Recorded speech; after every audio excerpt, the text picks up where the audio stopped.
সীমান্তের ওপার থেকে ছোড়া রকেটের প্রতিবাদে এবার লেবাননে বিমান হামলা চালিয়েছে ইসরায়েল। এতে ১ বছর ধরে চলা যুদ্ধবিরতি ভেঙে পড়ার আশঙ্কা তৈরি হয়েছে।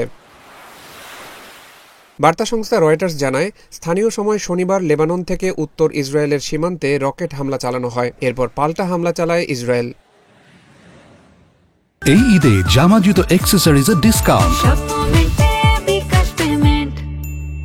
ইসরায়েলি সেনাবাহিনী জানিয়েছে, লেবানন সীমান্তের প্রায় ৬ কিলোমিটার উত্তরের জেলা থেকে ছোড়া ৩টি রকেট প্রতিহত করা হয়েছে। গত নভেম্বরে ইসরায়েল ও লেবাননের হিজবুল্লাহর মধ্যে যুদ্ধবিরতি শেষ হয়েছে। এরপর দ্বিতীয়বারের মতো লেবানন সীমান্তে হামলার ঘটনা ঘটল।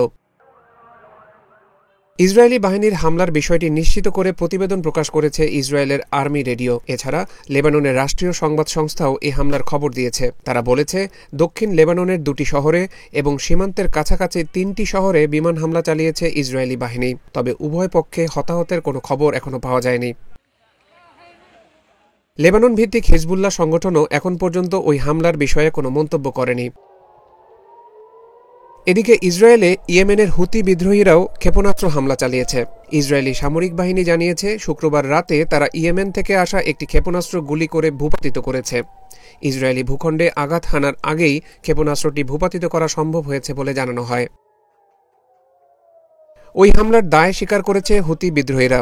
শনিবার ভোরে টেলিভিশনে সম্প্রচারিত এক ভাষণে হুতি মুখপাত্র ইয়াহিয়া সারি জানান, ইরান সমর্থিত এই গোষ্ঠীটি তেল আবিবের কাছে বেন গুরিয়ন বিমানবন্দর লক্ষ্য করে একটি ব্যালিস্টিক ক্ষেপণাস্ত্র নিক্ষেপ করেছে।